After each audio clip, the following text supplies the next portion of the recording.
Marley was dead to begin. No, that's not right. Live from New. No, that's not right. Um, I got it. Broadcasting live from the crawfish ravaged bayous of Louisiana. It's me, Maximilian. Hopefully, we've got some fun for you tonight. Um, we'll see.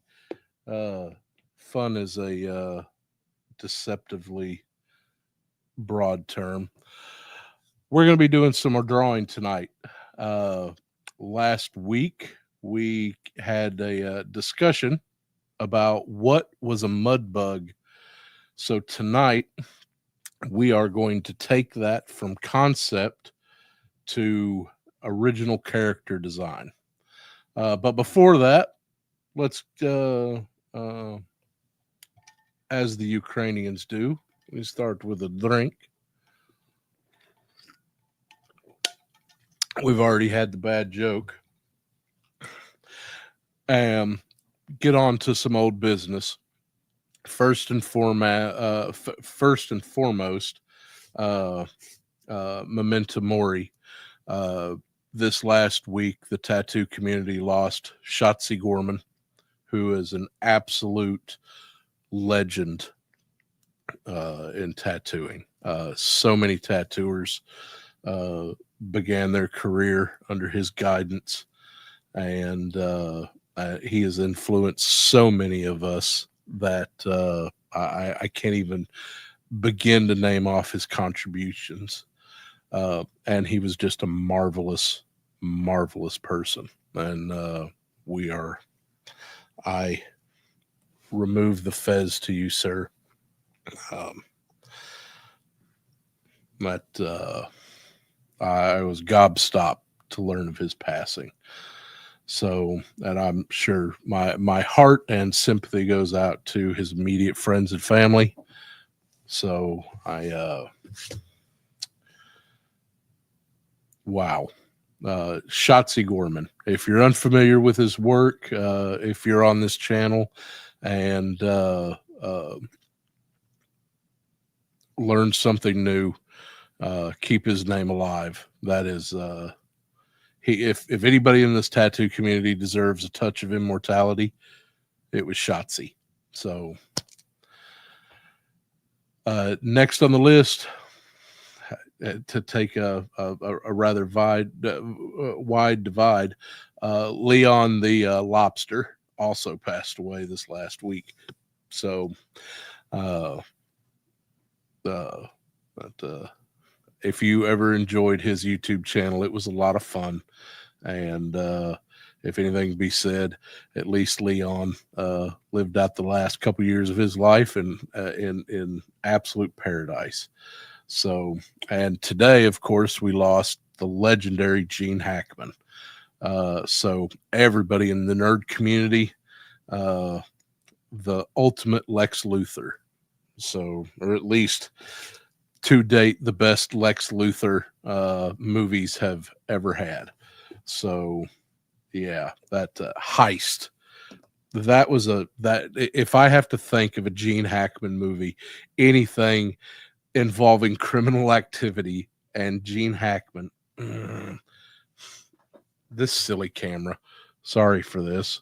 You could get my face in 4K now.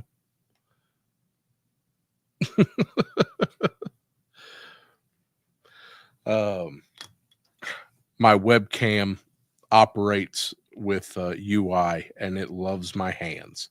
So, yeah, Gene Hackman today just, and a lot of, apparently it wasn't just him. It was him, his wife, and his canine all in the same house. So I am sure we are going to be hearing a lot more about the passing of Gene Hackman. That is going to be a Netflix special. I am sure of it. So that's all the memorials that I have for today. I am a little bit exhausted today and hurting a little bit, so we're going to do the best we can. I was on Figure Fight Club open mic the other night, and I made it 2.5 hours on air. And let me tell you, when Mr. Abby finally said, "Enough's enough, good night, everybody," I was just about to the point of breaking in half. So I'm doing okay in my recovery. The numbness in my hand has diminished considerably. So hopefully that means some good drawing tonight. I'm still lifting this arm as a challenge. Doctor's appointment coming up on the 5th. So hopefully we're going to find out about some what I can be doing to stimulate with that. Hello, Miss Elise. It's nice to see you. My favorite Reiki master. Okay. I'm trying to think if there's any more old business or we can get on with the new. Talib, nice to see you. Been enjoying your Instagram. Talib 1980 Collects. Check him out on Instagram. It is a fantastic page if you like fig photography, which is it's really a thing. It's I didn't make that up.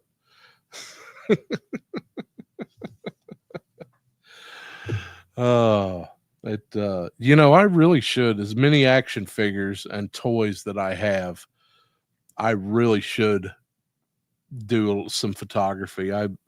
We live on about close to 2 acres of woodland, and it is definitely ripe for toy photography. I don't think I would get much with my snow or winter action figures because it snows here once every 10 years. But, take the HISS tank out back and do some jungle photography. Get eaten by a raccoon. And what happened to Max? Did you hear? That family of raccoons devoured him in under 10 minutes. It's tragic. All right. So, again, last week, and I don't know if J Mac is going to make it tonight, but him and I started talking about what is a mudbug. What is a mudbug? That delicious, delicious mudbug. Hey, listen, if I sound Mr. Ken's Toys, if I sound anything like Conrad Thompson, I take that as high praise. Now, if I could pull off some Mean Gene, I will finally just get to that's. I worked radio for a number of years, and as I've said before, 1210 KGYN out of Guyman, Oklahoma, and when I worked there, I had just gotten, and this is a story absolutely for another night, deported from Canada, and had spent a little time in, Wolverines! And spent a little time in Mr. Scott Hughes. In the UK, and I had it's horrible now, but I had a rather admirable English accent. So if you can imagine me working with an English accent, working at a small town AM country and western station. You're listening to Mad Max on your drive at 5 on 1210 KGYN, voice of the high plains. And it's probably a good thing that I moved on to toys and tattooing. So what is a mud bug? These delicious things, ladies and gentlemen, are mud bugs, known to some heathens as crawfish or crawdaddies. So what we're going to do tonight is we're going to take this animal and create a original character from this. Now I don't want to get into the anamorph kind of thing. So what I'm going to do is I'm going to create and chat, you can absolutely help with this. I will take comments and we can work on this together. Um, I want to create a human or human-like alien with crawfish-like armor, battle armor. We can work out a few things. I've tried very hard not to think about this before tonight because I wanted chat to really help with this. But what I'm going to do is I want to, most importantly, aside from what the concept is, I want to lay out the way I was taught how to draw comic book art. When I was in Newfoundland, Canada, I worked on a comic book called Zone 7. It's, if you can find a copy of it, please. I think we had, maybe we had an issue printed. I don't know. I've still got a little bit of artwork from the first issue. It was a great story, not my story to tell, so I'm not going to tell it here. But it was a neat story, and I enjoyed working on it when I did. But most importantly, a lot of the style of how you drew from initial sketch to penciling to inking and things like that, that's what I want to share tonight. The whole process. Wizard Price Guide back in the day used to do a lot of stuff like this, where they would take and show you 2 or 3 pages of how comic book artists worked. And that's what I want to share tonight. It's a process that was taught to me, excuse me. And I had a little help with, if I can name drop one famous name, Archie Goodwin. He was a little bit of a friend and he gave me a couple days of mentoring when I was young. I didn't appreciate it then nearly as much as I should have.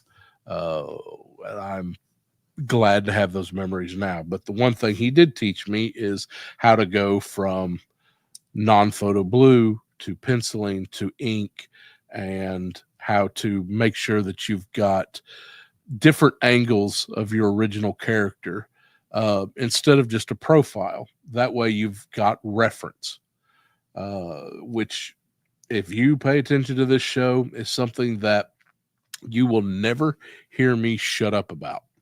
If you're an artist, working with reference is more important than anything else. Anybody can pull something out of their ass. What's that mean? Where do you go with it? Can you reproduce it?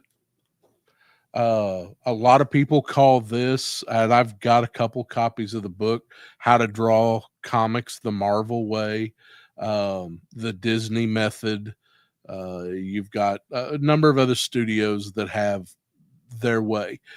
Disney was very much somebody who, sure, you could draw Donald Duck on a napkin, but can you draw him 20,000 times from 50,000 different angles? That's what separates some, a character from something that's that you can, draw comics with. If you draw a comic book character, and even the simple ones that you see nowadays, let me give, what's a good, the guy just draws stick figures. Well, even look at South Park. You look at just the original paper cut characters that they had at the first couple episodes. Those now have gone to computer generated, where they can take that and turn it and flip it and come at it from, any angle they want. Comic books would be extremely boring. Animation would be extremely boring if you just had that character from one angle. So that's what we're going to try tonight. And I'm going to start off by going over a few of the things that you need. So we're going to switch over here. My personal sketchbook. And so you need a... You see, I've got just anything that comes to mind. Sometimes they're finished. Sometimes the cockroaches eat them. So you will need, get you a sketchbook. Yeah, little something. And with a sketchbook, these are mechanical pencils, and these take usually more lead than that. Let me try with this one. This is what's called non-photo blue. And the reason it's called non-photo blue is because if you run it through a photocopier, at least back in the day, it wouldn't show up. I miss the old Xeroxes. Now, whether that works,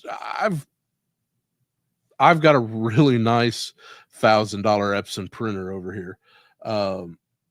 Sometimes if I do just black and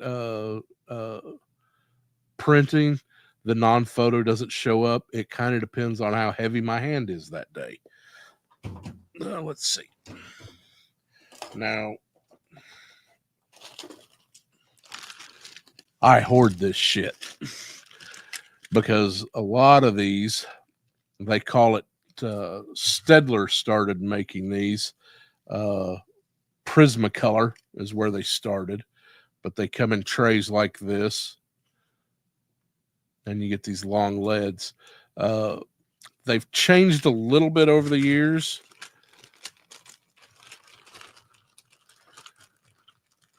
Some of the old ones, like this. Oh, now these are the pencil leads you can get for these pencils. But these are great because instead of constantly having to, go with the old school pencils and constantly have to sharpen them, these you just hit down. Now you do have to sharpen them a little bit, but you'll want a non-photo blue. I do recommend a red lead. That one's pretty sharp, so we'll finish that one out. But I'm going to set out somewhere in here. There we go. Looks like I'm going to have to ante back up on some of these reds. I'm going to go ahead and get out another lead because I'm sure I will need it before the night's over. Hoarding art supplies is never a bad thing. Okay, you will also need a traditional pencil. I normally recommend like a 2B. I think I've got one.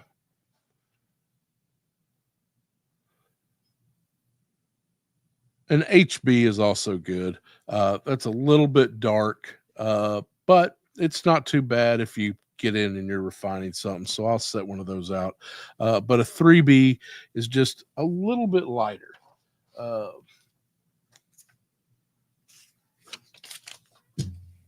You can kind of see, not too heavy, whereas the HB a little bit darker. So, and of course, some of it also depends how heavy your hand is. But those are good. Also recommend, and this is going to get a chuckle, Cum makes the best pencil sharpeners. This one is one of my pride and joys because it is called the Masterpiece. And this is about I think $100 pencil sharpener, but it will put an edge that is just pinpoint. So, hey, J Mac, we were just talking about you and the crawfish or the mud bugs. But anyway, yes, come pencil sharpeners. When you need it sharp, come. This one is also a cum pencil sharpener, but it has a small port on the side for sharpening these mechanical leads. I don't like to get them too sharp because I will just break it, but just enough to where it's got an edge on it, but not enough that you're just going to be snapping it. But yeah, it's the Cum Automatic, KUM for you pervs out there, and very, very good pencil sharpeners. So you'll need one of those. Move things over here. Sometimes a Papermate flare is really good. I use a lot of these for inking just because they're cheap and I buy them by the box. And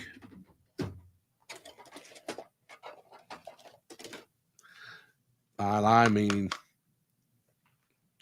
when I drew tattoos, this is a lot of times what I did the final design to get the stencil ready and things like that. So buy you about 5 or 6 because when the tips go out, just toss them to the side, grab another one. The other thing that I don't know if we're going to get to this tonight, but these are character design profile sheets, and Blue Line Art is who makes them. Let me get them over here in the camera. Blue Line Art. You can find these on Amazon. They come out. They've got a really nice place over here on the edge for doing any of your descriptions, notes, scale, version. A lot of these are what you find in a professional setting. Say you worked for Marvel or DC or any other comic Image.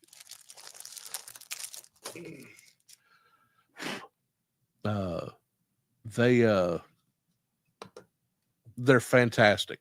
So what I plan on doing tonight, we're going to start with an initial sketch, get a little idea of what the figure is going to look like, what his armaments are going to be. And we're going to go from a blue line sketch possibly into red line to highlight. Then we're going to pencil, and I don't know if we're going to ink on this or if we'll wait until we get over to the character design.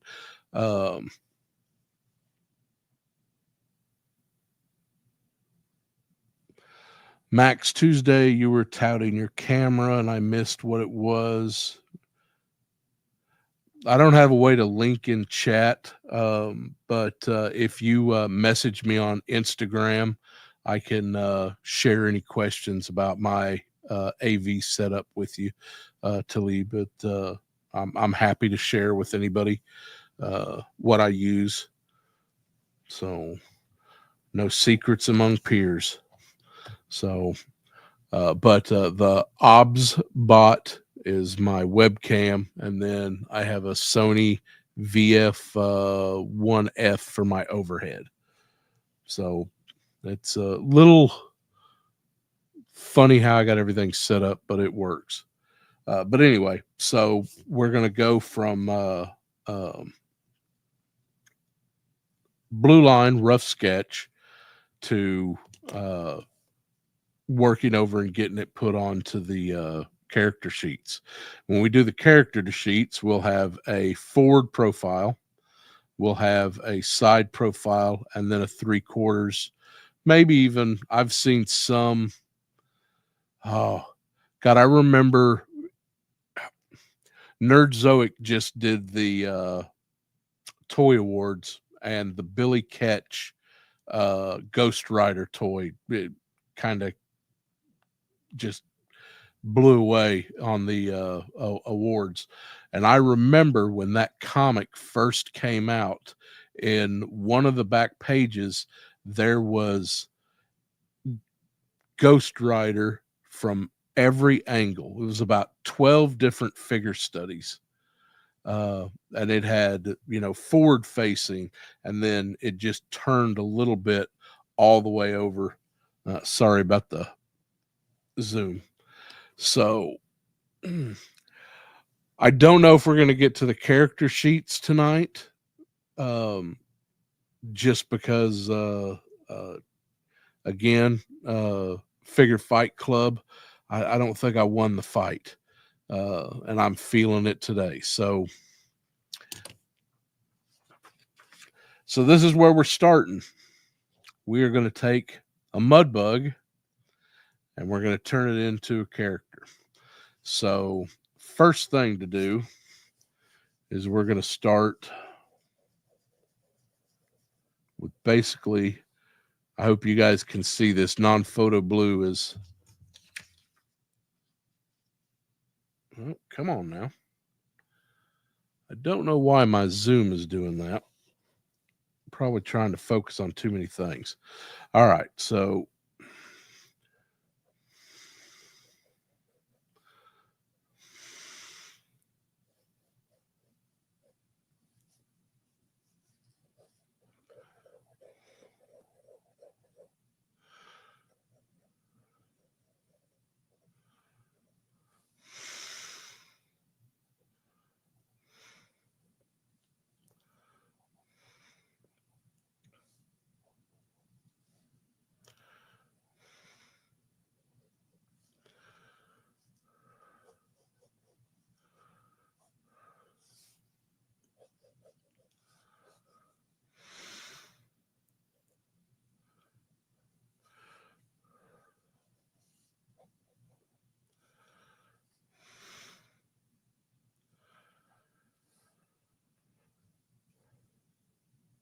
I maybe should have gone a little bit higher. I may not get the feet in this. Okay. So we've got, how do we want to take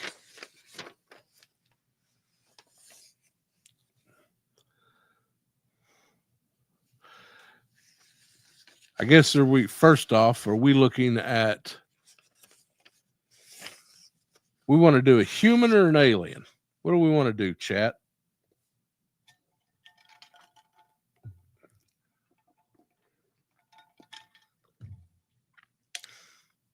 Na na na na na na na na na na boop doo doo doo doo doo. You started this shit, J Mac. You might want to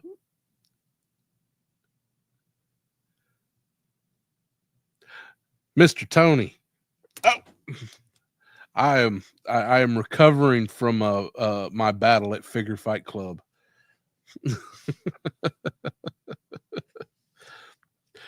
2.5 hour beating. I hope you're doing well as good. Oh, so we're gonna do, Scott Hughes says a cyborg. Okay. All right. So we a human cyborg or an alien cyborg?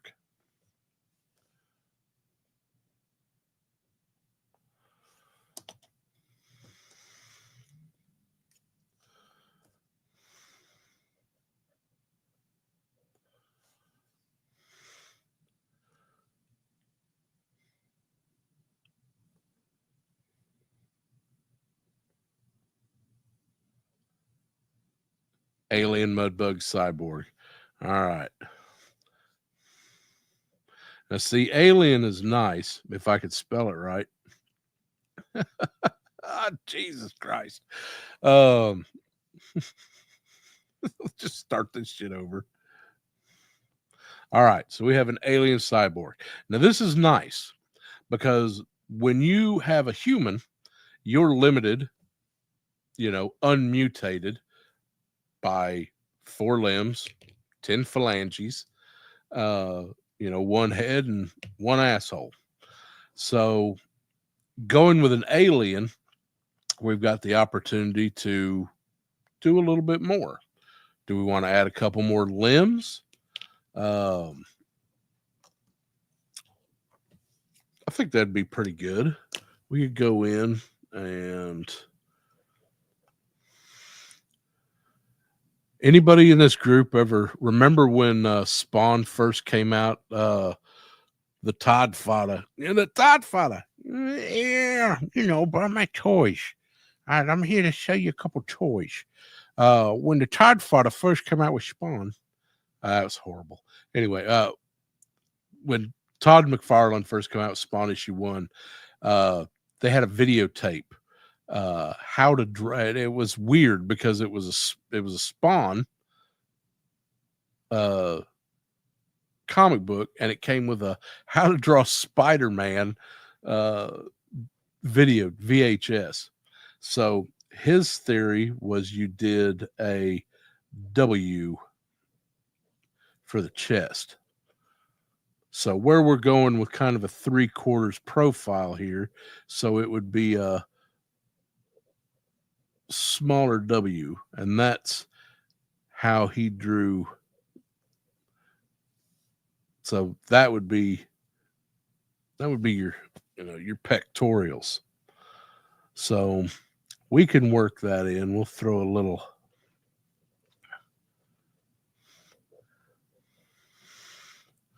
Now, again, we're going with an alien here. Mr. Danny Direction, it's good to see you, sir. So we're doing an alien here, so we're not limited. Well, where the Mudbug has multiple limbs, we can work out a few more limbs of our own. So let's just let's throw in, I don't know if I want to go with 8 limbs. Maybe we can work a couple of those in. 4. What do you think? 4 or 6?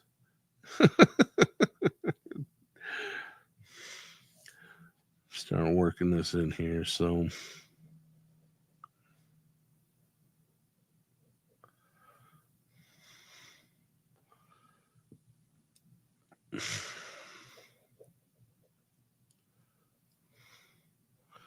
again, I have desperately tried not to think about this concept all week. And I'm not going to lie to you and tell you I didn't. I'm sorry. I really, but I've been kind of excited for this.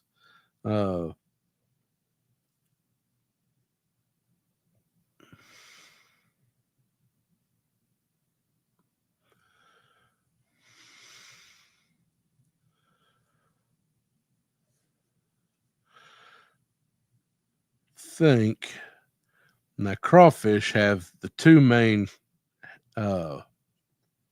pinchers. Then they also have the big ones or the little ones right underneath. So maybe we can work in a little bit of a backpack here.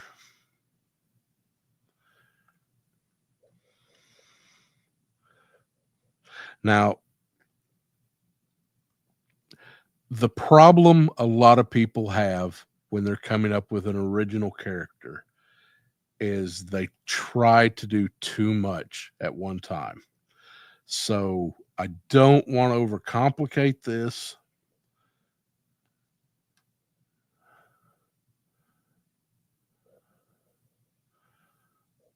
And I recommend you don't either.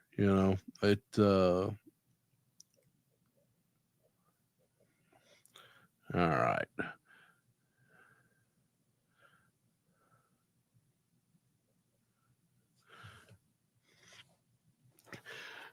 And I'm going to tell you the one thing I've really thought on this thing was how to pull off pinchers. Because I want them, I want this guy, I want him to have hands. But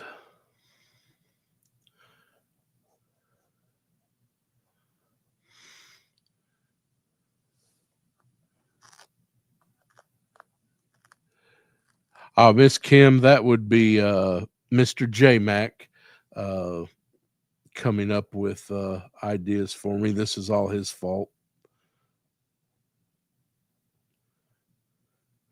Because last week I had to explain to a bunch of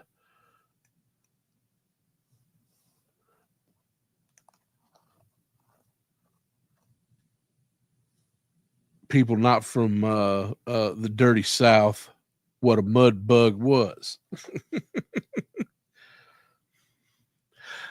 Yeah, I think mechanical pinchers. I do want to work that in, and I think that would be good. But I'm not sure that I want to do that on both arms. Um, a bunch of yanks.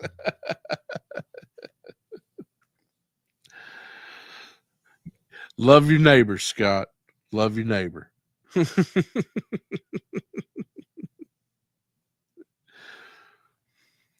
Hey, poor Yankees. Yeah. Okay. Mechanical. Yeah. Again, I don't. I think a mechanical pincher on both arms would. I don't know. It might limit the imagination. So maybe we do. Um, um,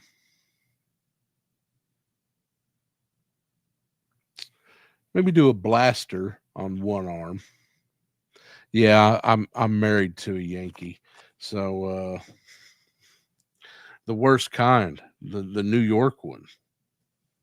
But she's she was born in, Naples, and she makes some really good Italian food. So,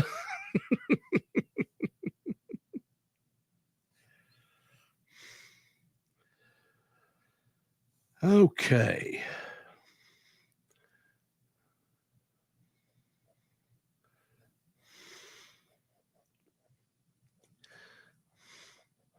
And I really like to eat.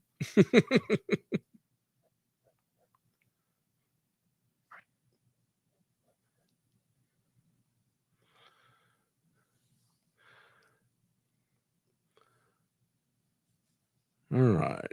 Let's see.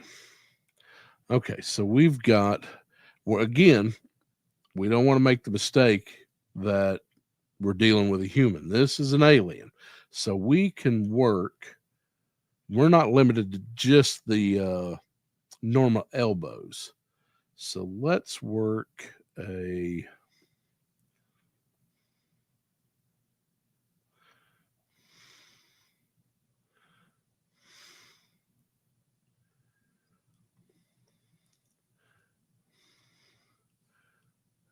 couple things in here.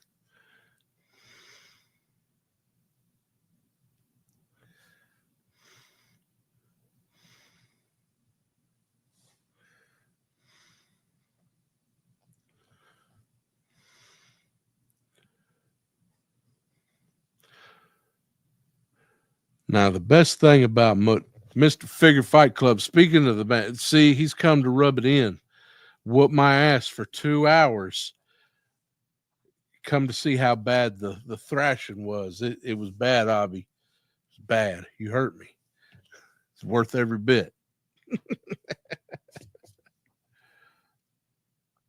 All right. So, the best thing about a mud bug is the minute you pull their head off, there's that sweet meat right in the middle. So everything he needs to protect is all going to be right here in the chest. So we need to do something to really make that chest.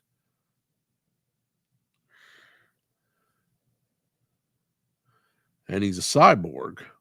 So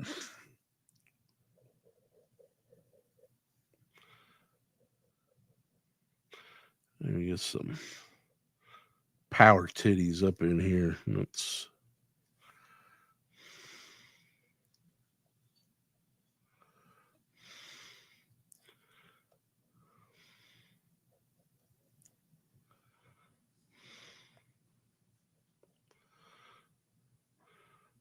Swear to God, if I see this on Cosmic Legions in a month, I better get my nickel.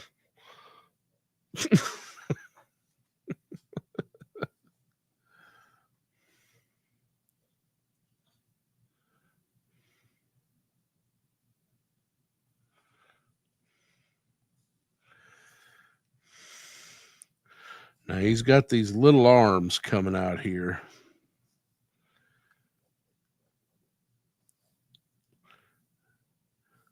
His armor needs to reflect that. And you know what? Let's just say maybe he's missing one, so we'll just put a little empty hole right there. And I'm not saying that because I don't want to draw a another arm, but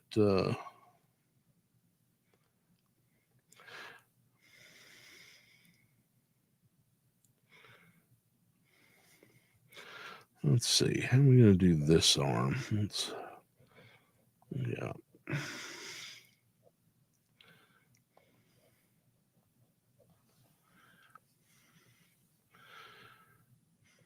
Now you said you wanted a mechanical. You did. You how did you hurt me? You knew my cripple ass couldn't hang for 2 hours. I tried. Listen, I'm going to tell you. I was like, please, Abby, let me go. He's like, you stay right where the hell you are. Make me come to your house. I know he didn't say where his hotel was, but I know he's close. He's always close.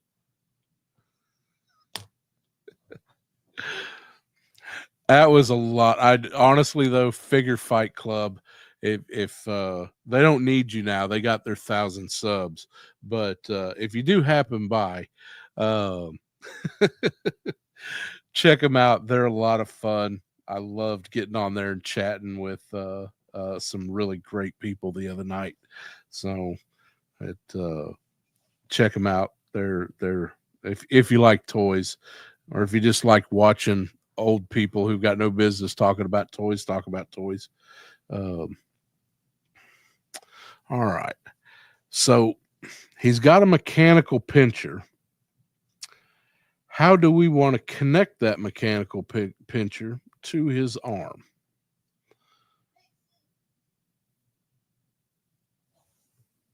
Quiet, peanut gallery. Show me where the bad man hurt you. You got some feel better for me? Okay. Hmm.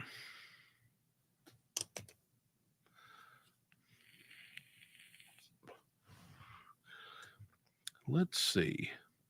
Mechanical pincher. So you've got to have mechanic connecting to flesh. And you know, all the common tropes are out there. So we're trying to come up with something new here. What's something new?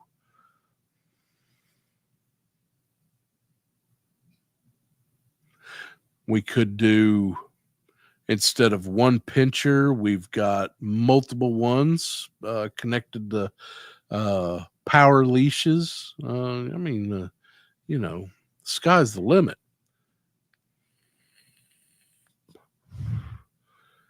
Could do like a old He-Man trap jaw and just have the, just the.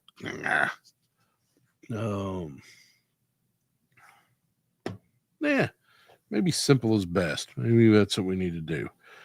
So we just work in a gear here.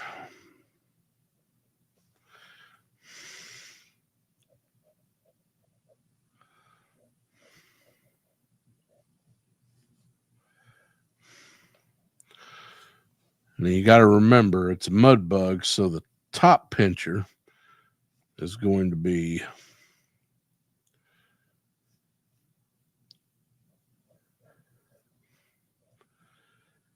heavier than or longer than the top. Maybe we can bring it out just a little bit. It's alien, so we'll put a little spiky on it.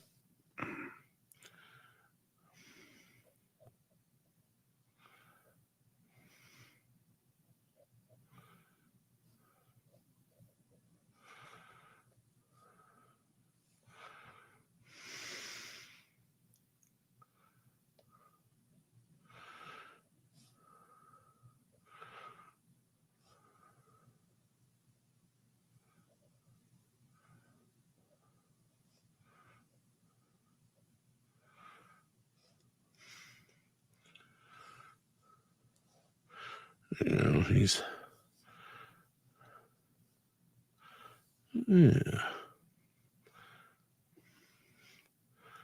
I think for the hands, it's not human, so and crawfish don't have fingers, so we do kind of a little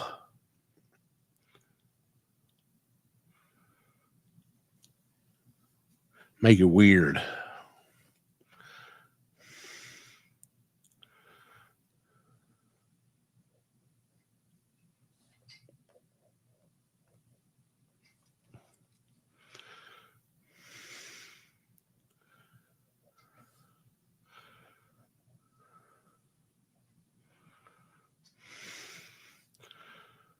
They don't do well out of the water. You know, it's a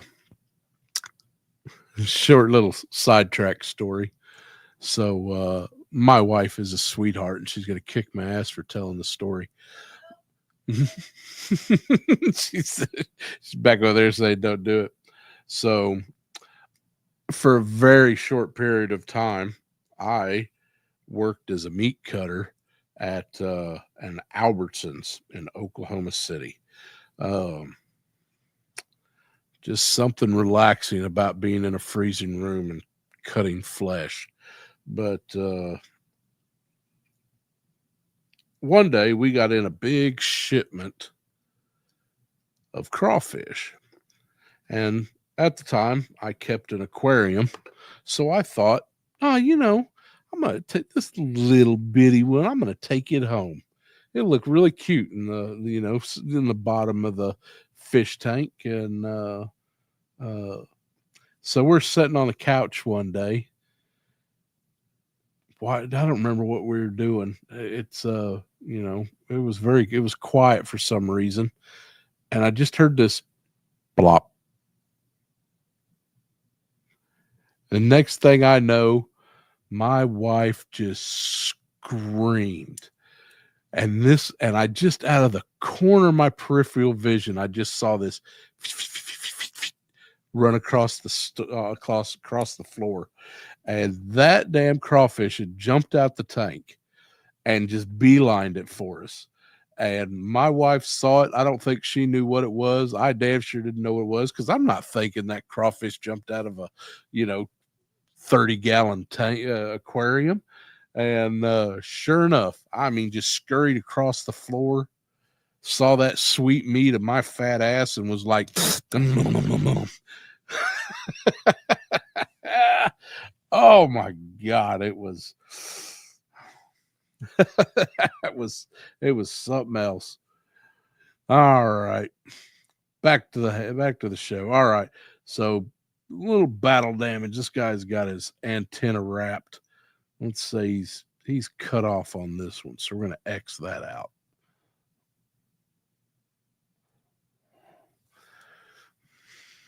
It's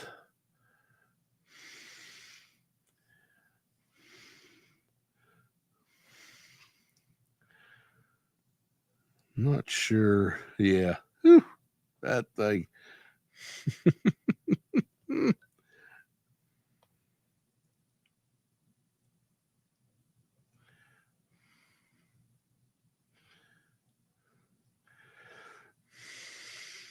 Good times. Had by all.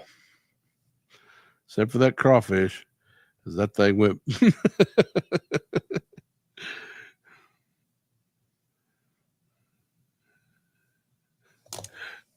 What did we do with that thing? Oh we tossed it and we tossed it in the creek. Oh.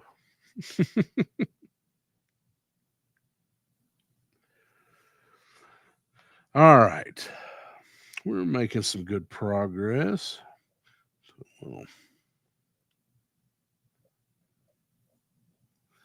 now, one thing to remember when you're working with non-photo blue, you can scribble a little bit. You can make some mistakes because you're going to end up redrawing this about 3 times. Um, now I've am well practiced in this, so I'm probably not going to redraw it 3 times, but you can. Typically, the way you do that is you would do the non-photo blue, you'd move over to pencil, and then you would take a kneaded eraser, run over the top of that. We're going to get to all that, but just kind of going over the process. But you'd hit it then with the kneaded eraser, kind of get rid of some of your mistakes, and that's when you would move over into ink, or the way the people who know how to do it is they use nibs and do it like that. And I don't think I'm going to do that in my sketchbook, but we might do that when we move over to the character sheets. So, and again, cannot speak enough for this. These guys also they do a number of sized comic book pages. I'd like to do one with y'all. We'll see if we can get to it and go from there. Okay. I think this antenna, I don't like how high that goes, so we're gonna work that out.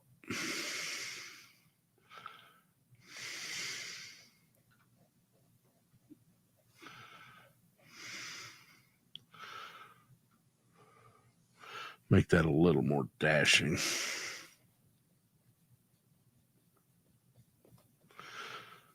I usually at this point do not touch an eraser.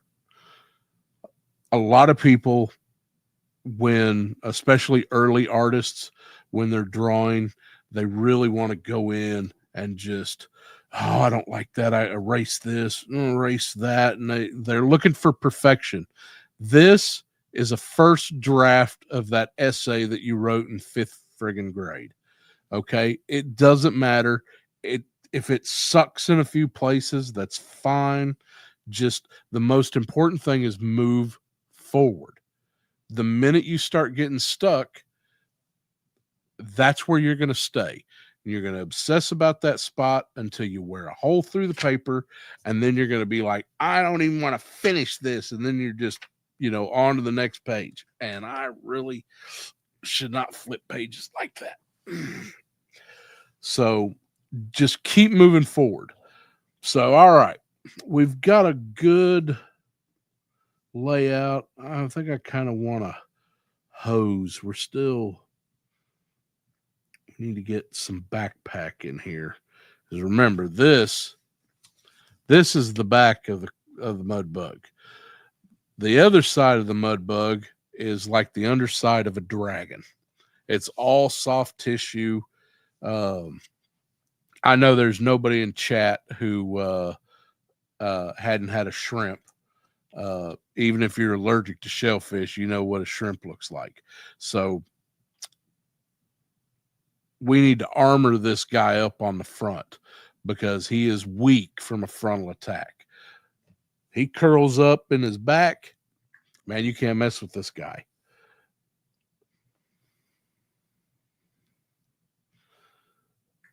So we need a massive cod piece, like Metalopolis cod piece.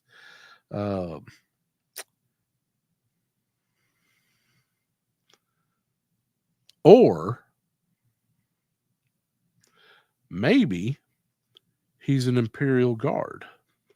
So he would have some kind of belt.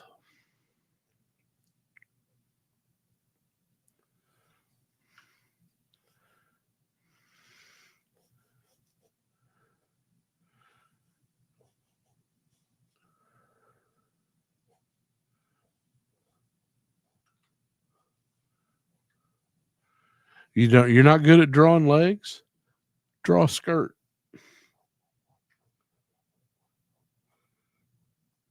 I don't know shit about sex and crawfish, so this thing could be he, him, her, they. You don't know.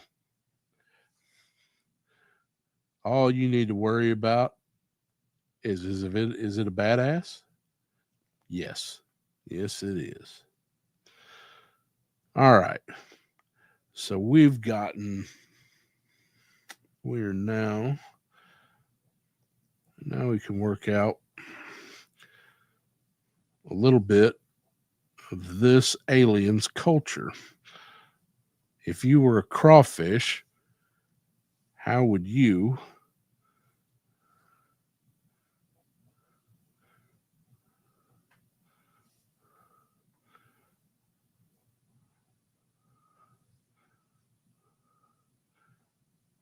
design clothing?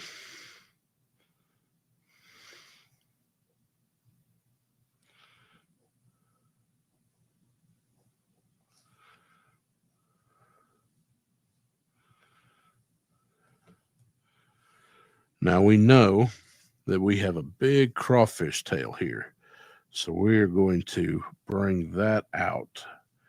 It's going to go in a little bit.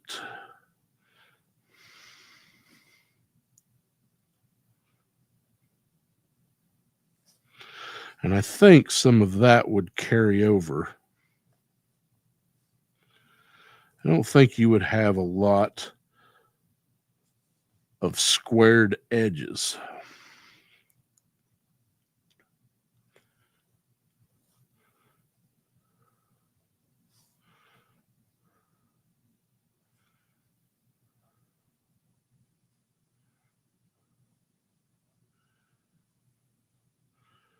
On that clothing.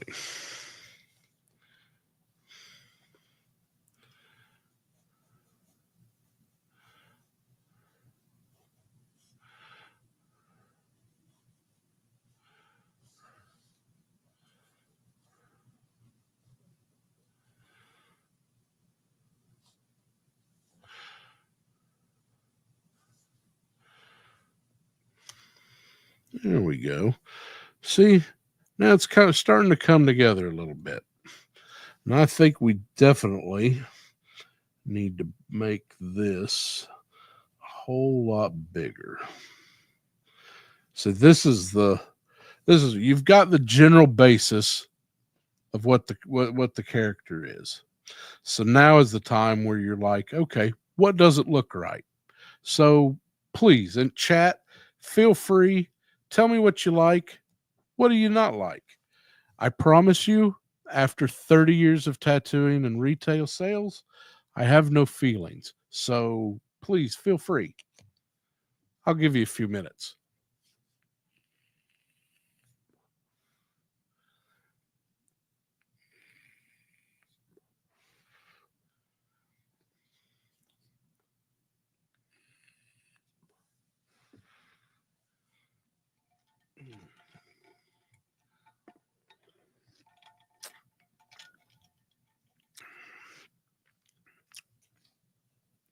Okay, Miss Shannon says males are larger and have larger claws and narrower tails.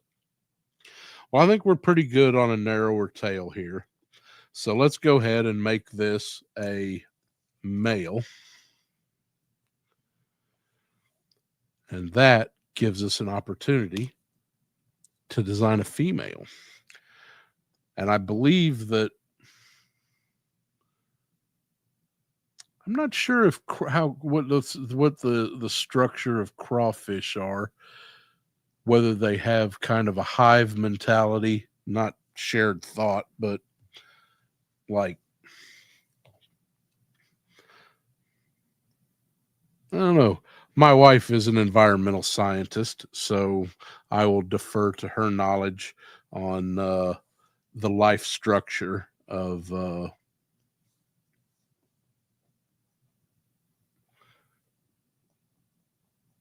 But we definitely want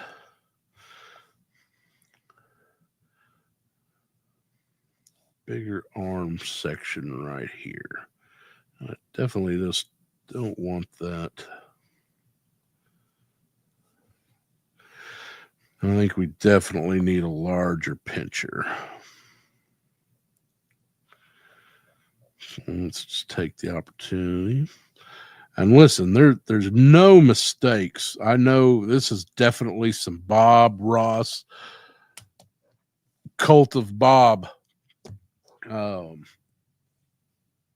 there's no mistakes, especially at this stage, because I've had plenty of times where I've done a drawing and halfway through it, I'm like, this is some bullshit.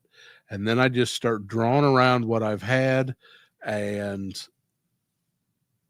all of a sudden it just starts working.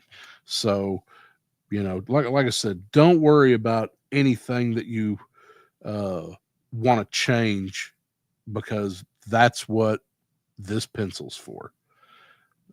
Definitely bring this out. I want to bring that backpack out a little bit right here.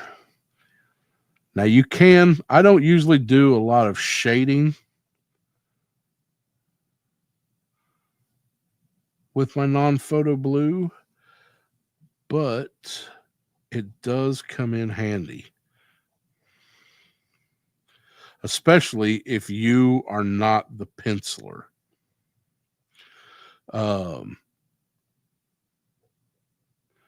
When you've got somebody, typically when you're doing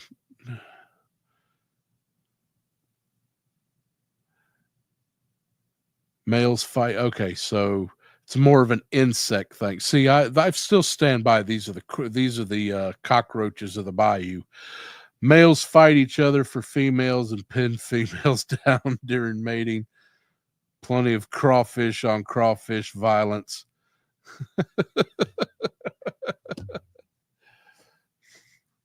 So we definitely, when we start getting into the details, have got to do some battle damage, because this guy's had to fight his way to the top to get those titties. So, all right, so we're making this pincher a little bit bigger.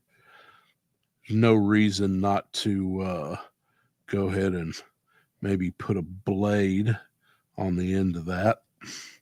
Make the end of that a nice knife. Authentic battle damage. That's what I got the other night at Figure Fight Club.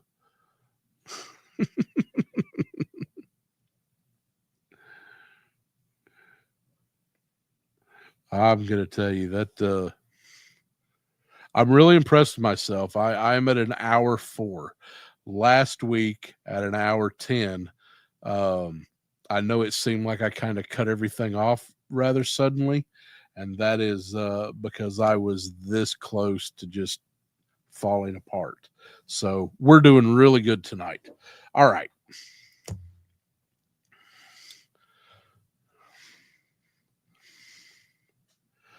Let's bring that over just a little bit.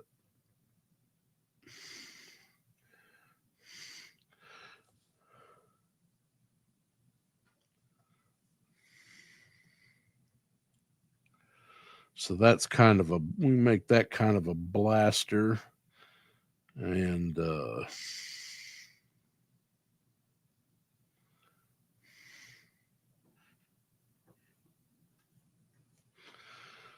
blaster and a shield at the same time. That'd be pretty good.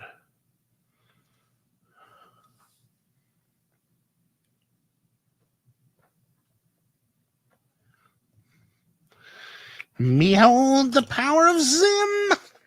Oh. No, I don't think I can pull off. Hey, Zach, how are you doing? It's nice to see you, bud. My favorite ginger. Okay. All right. Now, if you were working comics, you would be going from this straight to pencil. And I can do that, or I can do as I've done.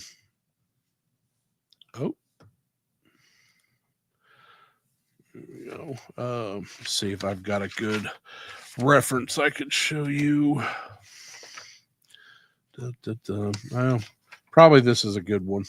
So you can see where I started this with blue line. Then I went in with red. And then I went in with ink. And this is what you call biomechanical. For my days when tattooing was all I had to look forward to every day.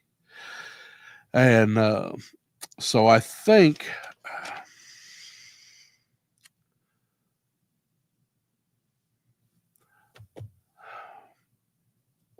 I don't know whether to go ahead and do red or just go straight to pencil. I want to keep this as authentic. Typically, what would happen if you were in a comic setting and not working completely digital, as they do mostly today, I believe, you would go from this and then you would go to pencil. Typically, what would happen after that is you would pass your artwork on to an inker. If anybody's ever seen Chasing Amy, you know that they get no respect. But I'm here to tell you that they deserve all the respect. So, well, hello, kitty. Meow. You want to come up and say hi?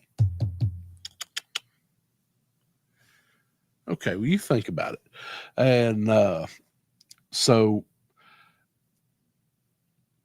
Larry Hama, if you've ever seen his style of penciling and stuff like that, from what he hands, he's conveyed his idea of what he wants on that board. And then he hands it over to his inker, and that pretty much where the action takes place. Now, this isn't always the case. You have artists like one of my favorite artists, Frank Cho. He does it all himself. It goes straight from pencil, and then he goes to ink. But I think, let's see. Let's go ahead and let's just do some pencil. Let's skip the red. Y'all ain't ready for the red. So I'm going to run over this. This is called a kneaded eraser. It's really soft. They're cheap, easy to get. You can pick them up anywhere. Basically, what I'm going to do is just kind of run this over, and it's going to... Sketchbooks aren't great for doing this kind of stuff. Typically working with a good paper. Now, I'm not saying you need to... I'm not saying you need to break out the Archies, but you can get a little bit better paper than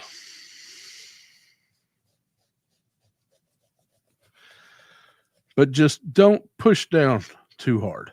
Just nice and easy, just enough to kind of lighten it up a little bit where you can see where your lines are.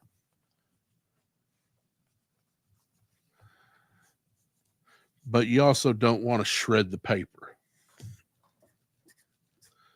All right. These work. This works a lot better with just pencil, especially if you use a lighter pencil you hit this, then you just get a nice little shadow of what you're working on, and then you go back in with a darker line. If anybody's familiar with Photoshop or Procreate or anything like that, this is an old school way of working in layers. And that's all it is. So when you're working on this, and this is a little tattoo lesson as well, you always want to start from the top and work your way down. Because if you start at the bottom and work your way up, by the time you get to that head, the whole backside of your hand is going to be just covered in graphite. So start at the top, work your way down. So I am dying to work on this claw. So that's where we're going to start. Let's see. Maybe I can even focus this even. Let me see. There we go.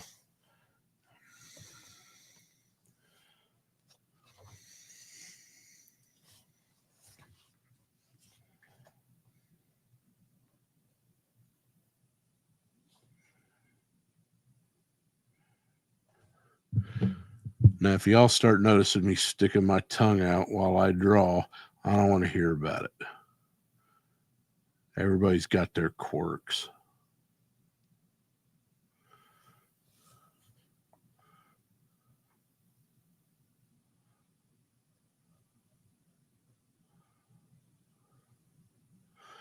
And again, this is the second part of this. You're going to go back with ink. So if you make a little mistake in the line work, don't obsess over it. Just keep going.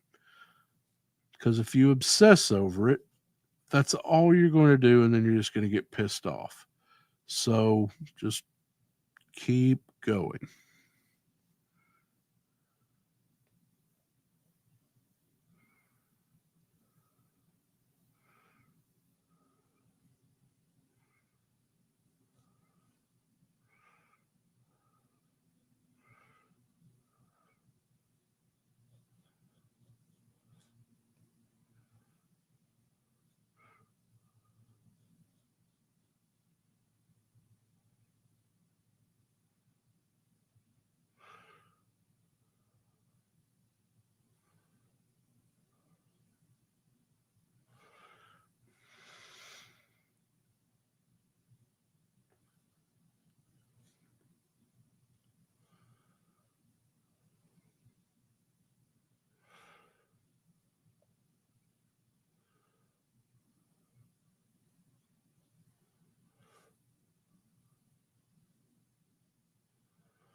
Oh, yeah.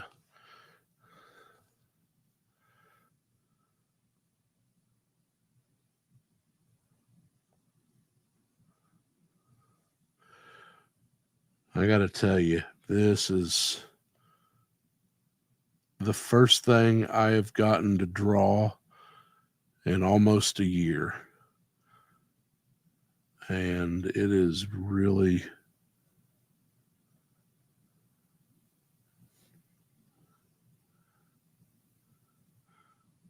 I am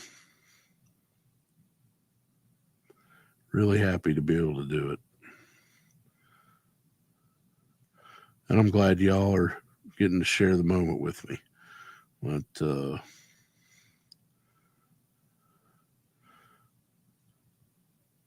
I was pretty worried for a little bit that there was not going to be any more drawing. So, okay. Well,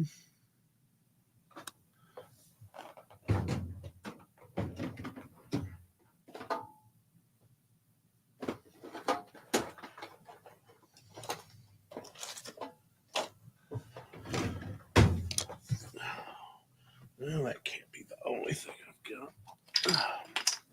I've typically got a few things laying around for drawing circles, but I don't know where they are. So we're going to try this thing.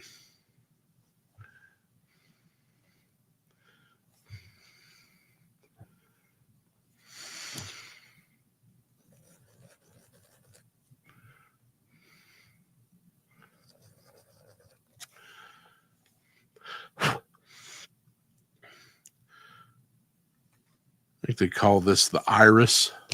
It's kind of a neat little gadget. It was on Kickstarter when I got it. And I'll tell you what, it took a year of, and it's really neat. And everybody asks about it when it's sitting on your shelf, but it ain't worth a shit for anything else.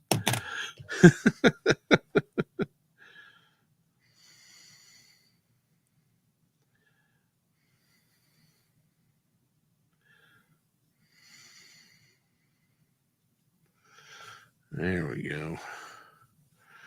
That is some He-Man looking shit if I've ever saw it.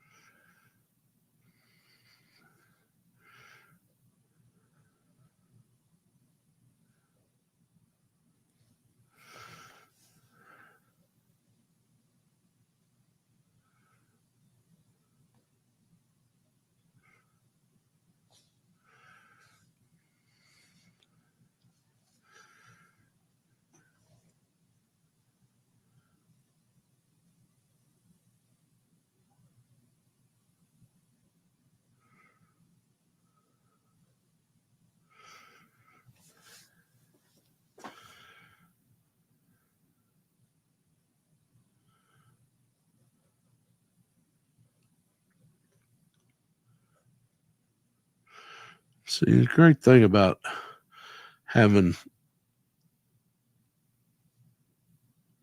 the non-photo blue is just kind of an idea of where you're going. Is when you start using a pencil, you've kind of you've built up a little bit of muscle memory, so it gives you a little bit more, but it also lets you kind of know where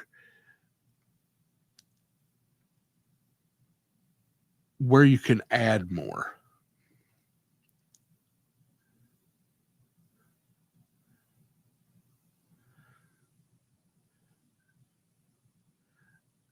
Well, I thank you for that, Elise. Um, but it's you can either keep it the way you drew it the first time, or you can say, you know what, I see where I drew that, and I see where I need to add a little bit more. Like this chest armor area over here, I definitely need to bring it over.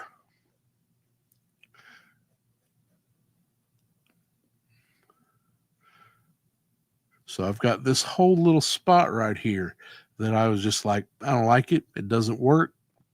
So let's just make it gone.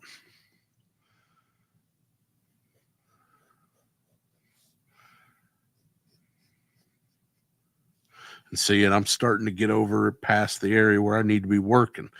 So when you do something like that, what you do is come back over here. And then you've got your hand on it, so you're not dragging it all over that graphite.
And don't play. Don't mind playing around, because you're just gonna go and ink it.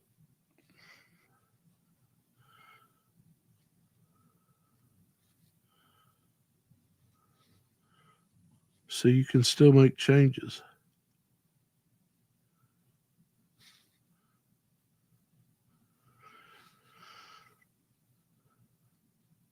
And I'm sure the kids these days, nobody does shit like this anymore. This is old school. Now you do it all in Procreate and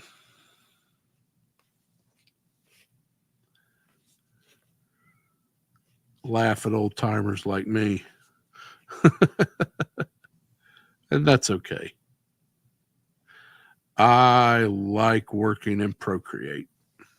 I have a good time with it. I do a lot of my artwork on Procreate, but when you have an understanding of this, you have a better understanding of Procreate and Adobe's bullshit, Photoshop. Working in layers, we used to, the way you used to do this was you would have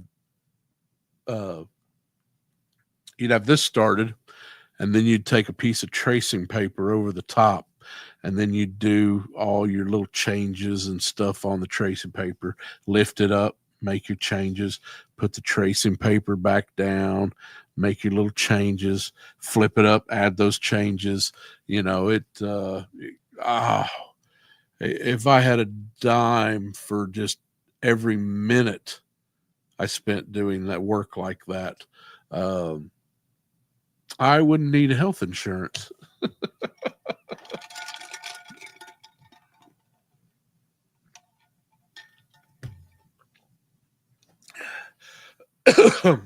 Excuse me.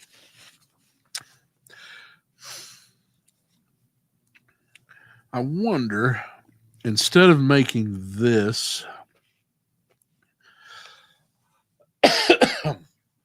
excuse me, I wonder if we need some kind of laser right here. Let's go back to the blue.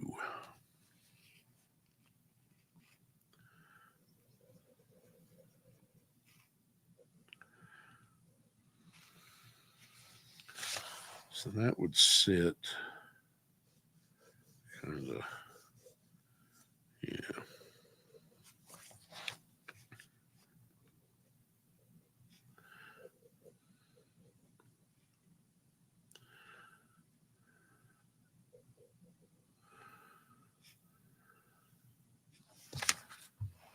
Yeah, I can make that work. So that's an absolute mess. So we're going to take that and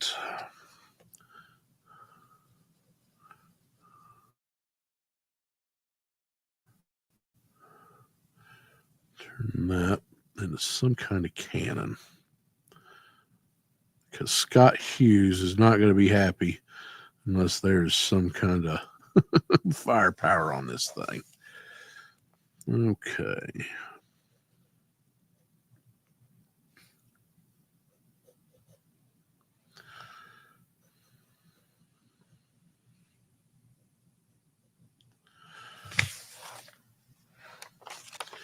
Yeah.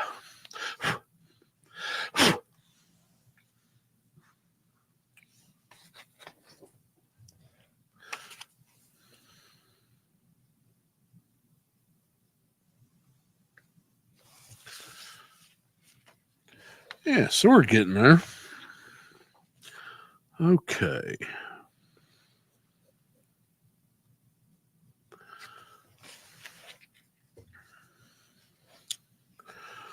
And we've got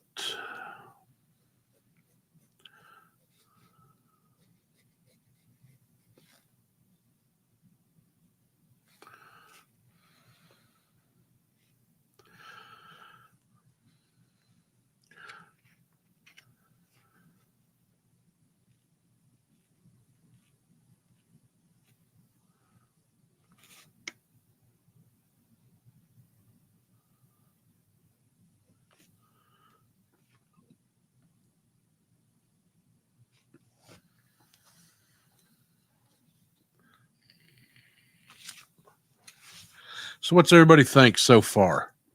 We got a mess here. Is this salvageable? Should we just quit?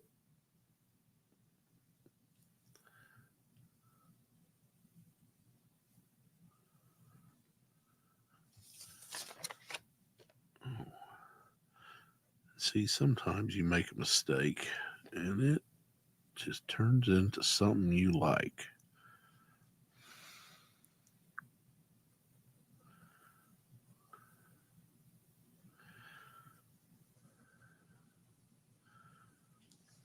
Yeah.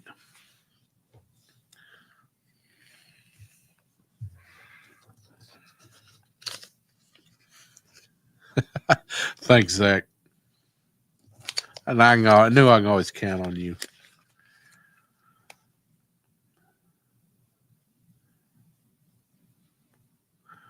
All right.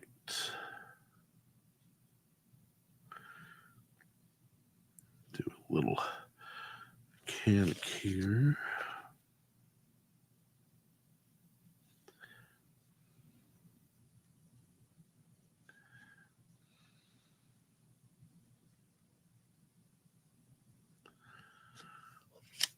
Something else that's an old comic book trick. When you want to know where your light source is, go up to your corner that you're not using and draw a circle. That's your sunlight. Where is the sunlight hitting? So this, the way I've already started drawing, I've got the sunlight going this way. So now I've got a reminder when I do my shading that the shading is going to be predominantly on this side of the creature. The sunlight is coming that way. So it wouldn't do any good to draw shade over here when you've got all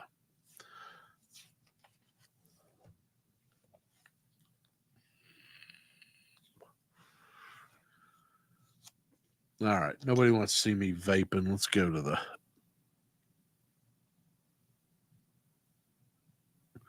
there we go. Tired of my pretty face anyway.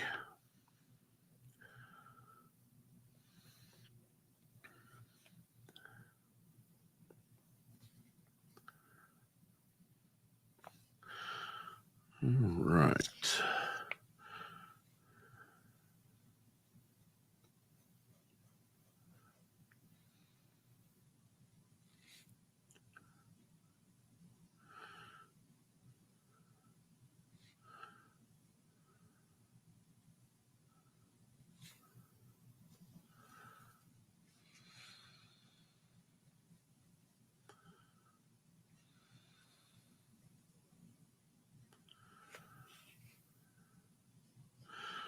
Of course, he's a cyborg, so he needs some cybernetic material here. He's got some juicy stuff he's got to keep track of. Have some Buzz Lightyear knobs on here.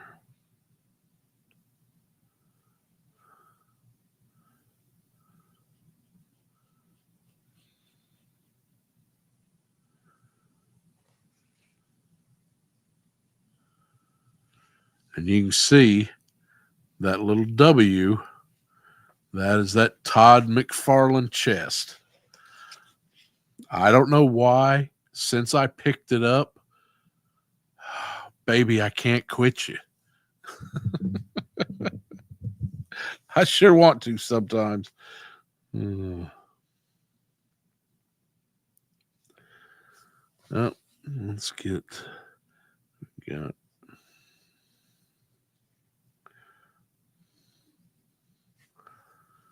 Mudbugs. They got that little harsh turn right there, so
So now we've got that backpack, and we know we've got little edges of it over here. So it's coming all the way. See, I've stopped short. So I need to bring that backpack and bring it right there.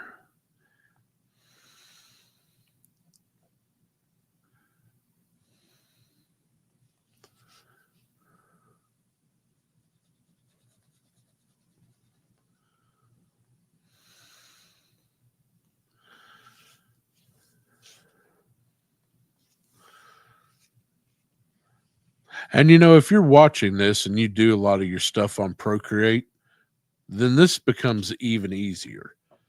Start with a layer and do a rough sketch. Go over, you click on it, and you lighten it down to where you can just barely see it. Start a new layer, and then do your pencil drawing. So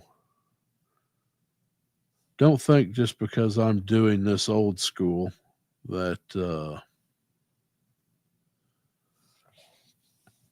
you have to do it the same way. If my daughter asked me once how to draw, and I said, well, it's one, get some lessons, always be learning. But number two, pick up pen and paper and do it every day. No matter what. You suck at drawing, pick up a pencil, find something that you want to draw, still life, something, draw it twice every day. Charles Schultz, the guy who did the Peanuts, Charlie Brown and Lucy. He used to do a lot of his background sketch items by just taking huge sheets of paper and drawing a salt pepper shaker. And then he'd draw the same thing right next to it. Draw it twice, the same object. But it doesn't matter what you draw. Keep it simple and draw every day. Even if it's just 5-10 minutes, you could do it. I listened to people for years. Oh, you and your God-given talent.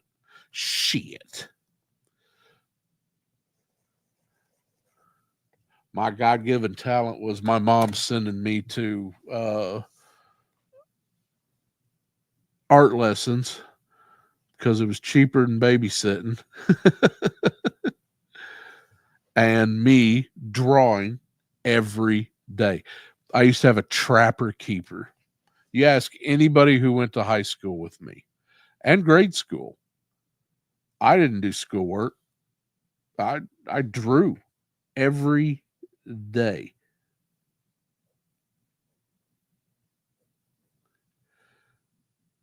Make my teachers so damn mad. You give me a test, I knew everything.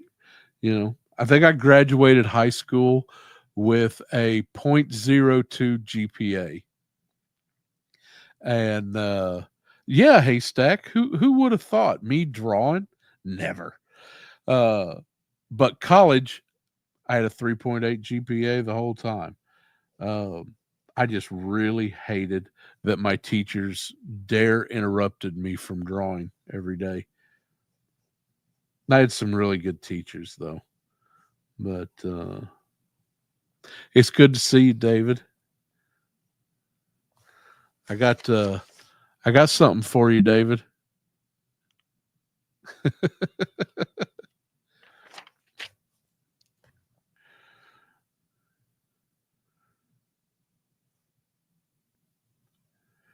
We high school wasn't my thing. That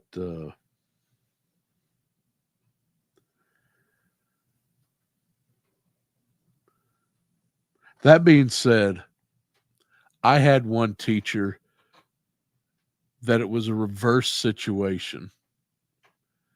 Normally it was me who disliked my teacher, but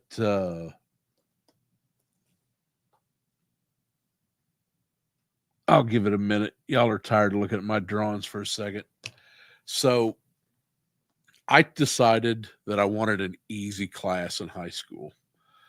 So I took a novel class where all you had to do was sit and read.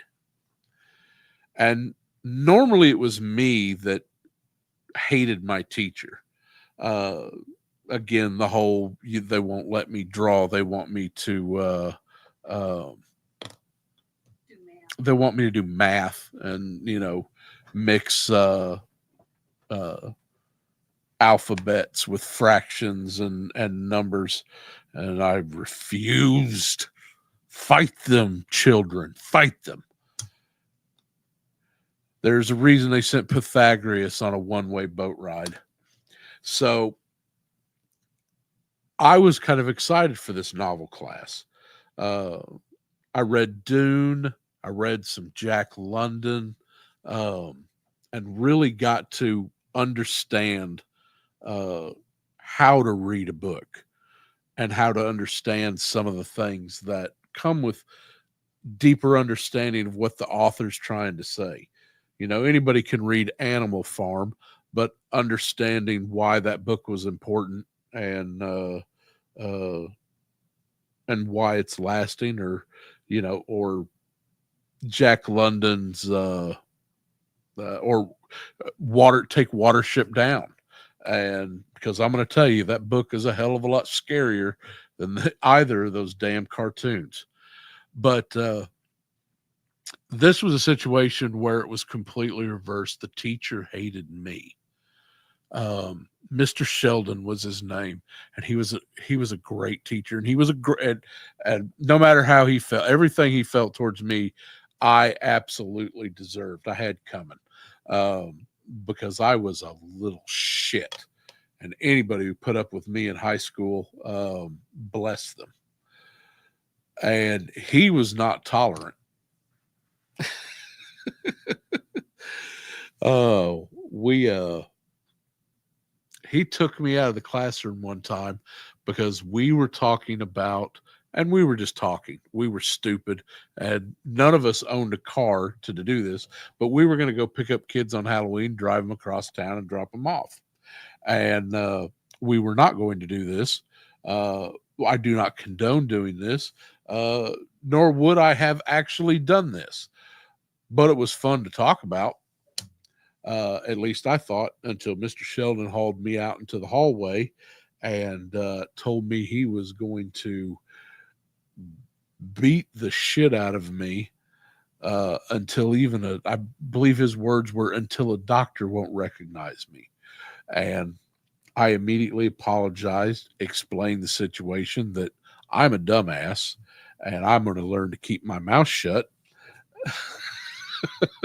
And I would very much like to come back in your class and read your books. And then I spent the rest of that semester doing everything I can to impress a man who would not be impressed by me. So cherish those good teachers. They're out there, and you'll miss them when they're gone. So, all right, back to the show. Okay, so we need to work. We're still working on this side. What do we need on that belt?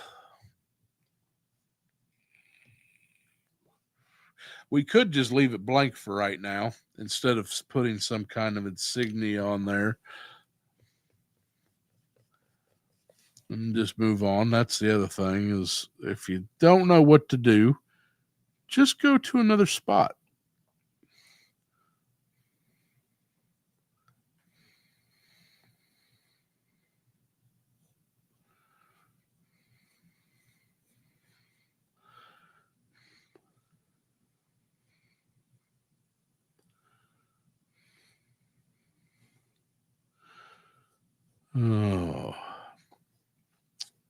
I miss that novel class.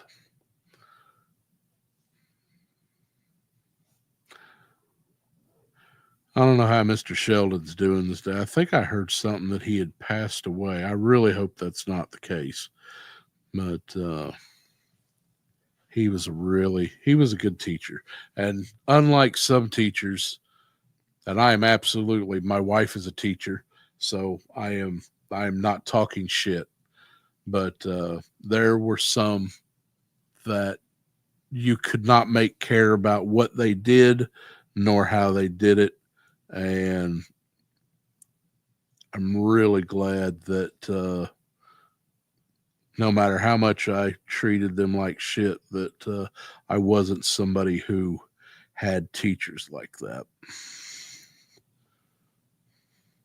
There was a couple of them, but I'm going to add some texture in here.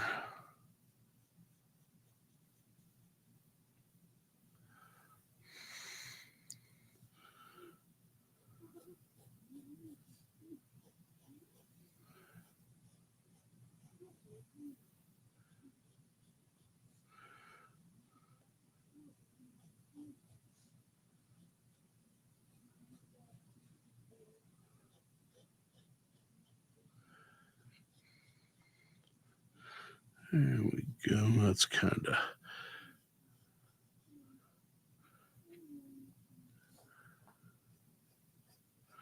My wife is in the other room singing, and it's creeping me the hell out. Sounds like dead people.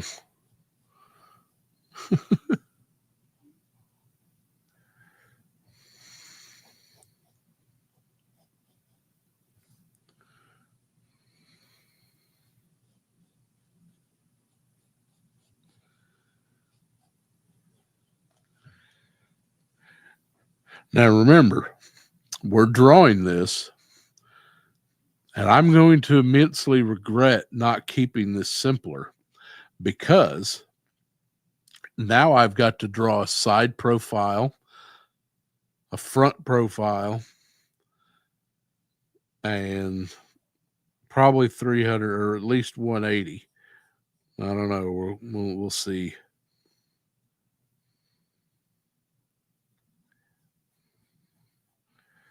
How far we get on that. I guarantee you tonight we are not going to get to the character sheets.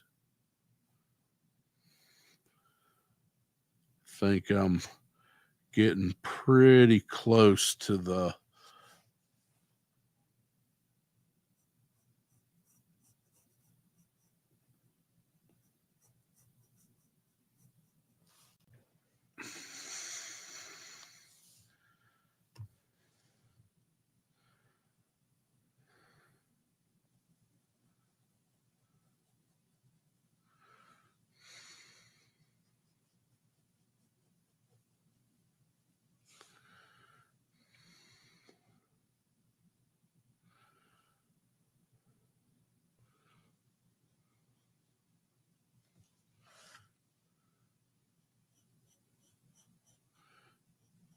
it's been a long time since I've just drawn something just to draw it.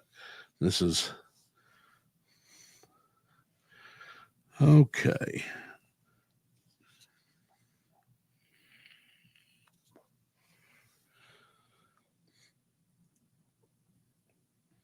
Let's see where we're at on this thing. So, no, we wanted to take it a little bigger.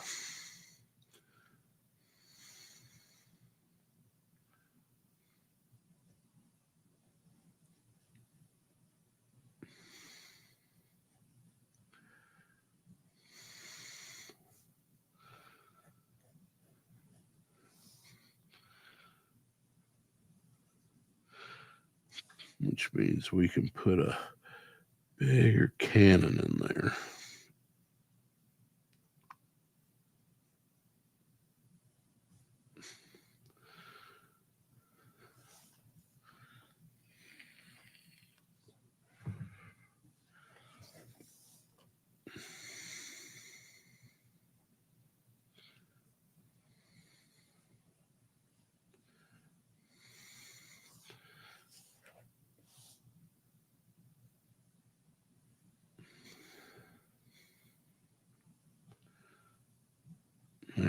I knew that looked wonky.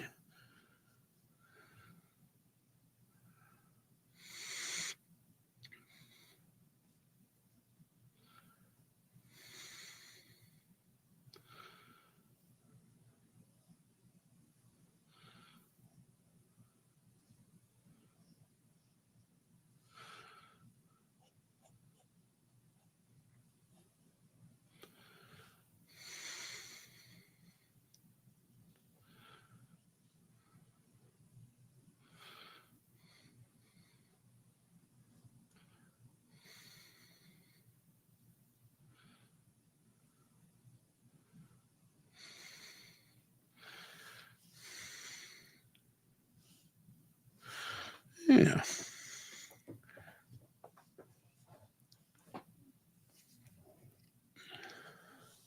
Now, something that we will get to a lot more with inking than I will with pencil is line weight. And the closer a line is to you, typically, especially in comic books at least, the thicker that line will be. And that's a little trick, kind of a cheating method that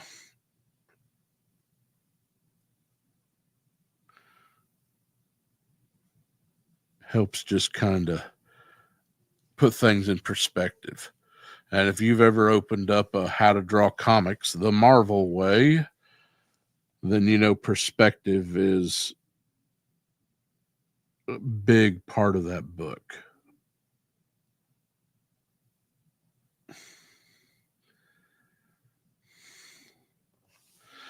I don't want to go all salad fingers on this shit, but looks like we may get there anyway.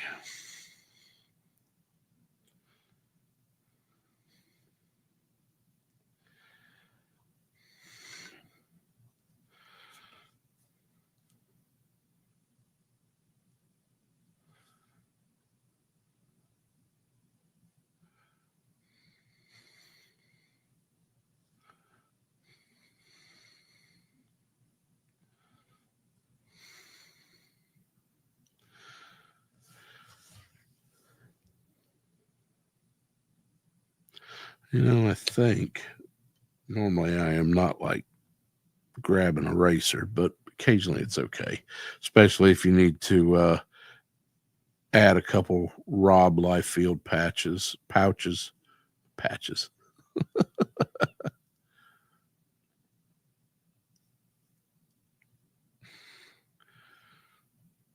You know, he needs a couple of those. And probably do pretty good for that edge right there too. Take a little bit off here.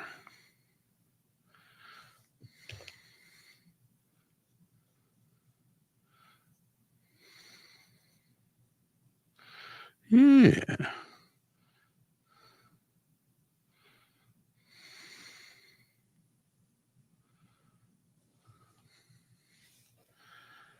See, if I was smart, I'd have put a big bandolier right across the.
All right, I think we're getting there, folks.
Oh.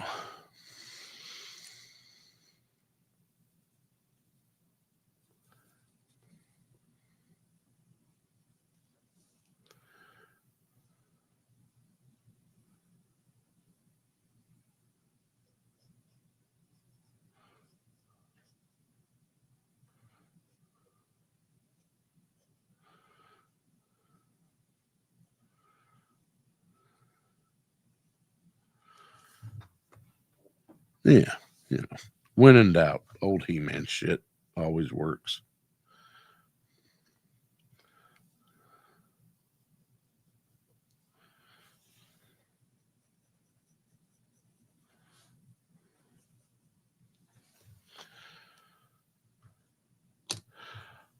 All right.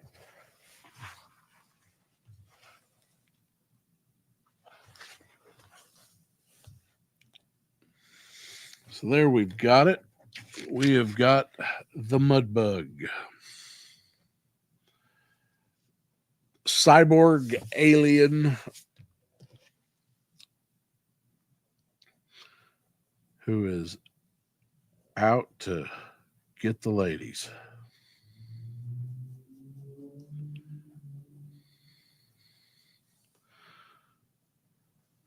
Now, there is a lot more that we could do tonight with this.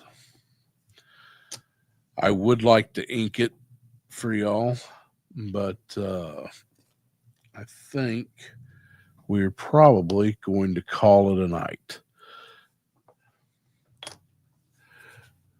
I hope everybody had fun. Um,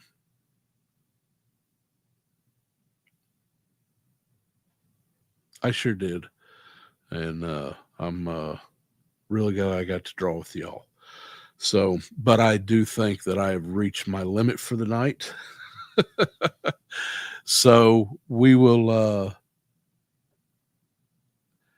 Oh yeah. Haystack most definitely did watch me draw almost every Sunday and every class that we shared. So it nothing's changed.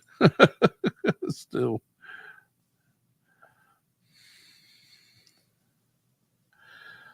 I I will get some more done on this. We will expect Revenge of the Mudbug Part 2 next week. We will work on that because remember, we still have to transfer them over to one of these sheets. And that's drawing the front, the side, and the back. So not only have we just drawn this, now we've got to redraw it 3 more times. But I know a few tricks with that. So we will, I'll show you those and you can show me yours and we can meet out behind the barn. So let's take it back. As I end every night, I'm going to read a little bit from Jim's book of quotations. And let's see.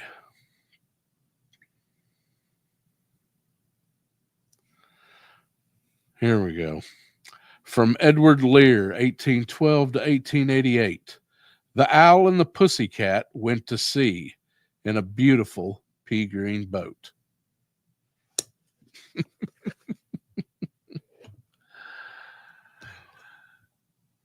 Ladies, gentlemen, and others, thank you all for joining me tonight. I broadcast every Thursday night at 5 o'clock until I get tired, and occasionally we do stuff here. So thank you all, and just thank you. And we'll see you all next Thursday, unless I get bored in between. Have a great night, everybody. Be safe and love your neighbor. Mwah.